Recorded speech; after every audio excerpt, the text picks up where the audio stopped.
I'm Claire Akers, the performance horse nutritionist for Dengie Horse Feeds. This is one of my horses, Porthos. He's 21 years old and we used to compete affiliated show jumping. He's now fully retired.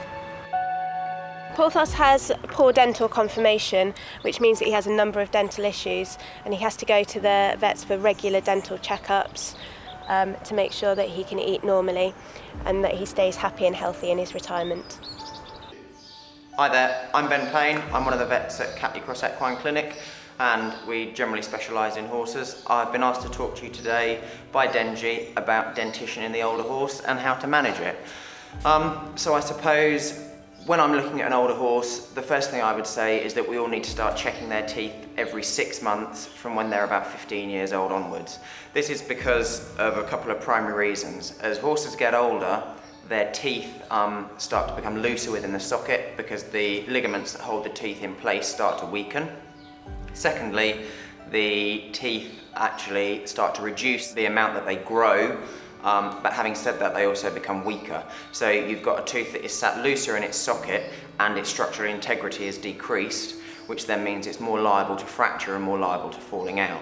Now, depending on where these teeth sit in the horse's mouth will dictate whether we can have further processes secondary to that, such as a sinusitis, where we then get an infection in the sinus cavities within the horse's face, and that can then lead on to further complications. Horses and ponies are leading much longer lives. For those in their 20s and 30s that are otherwise healthy and happy, they may be able to continue with their current ration as long as it's balanced and appropriate for their body weight and workload. For those with dental issues, we may need to make some adjustments to their feeding regime in order to keep their fibre intake up and to keep them healthy.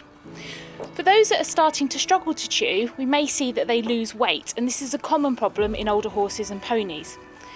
For those types, then we need to make the fibre much easier to chew. We can do this by using short chop fibre feeds like Dengie Hi-Fi Senior or meadow grass with herbs that can be used in addition to hay or as partial or total hay replacements.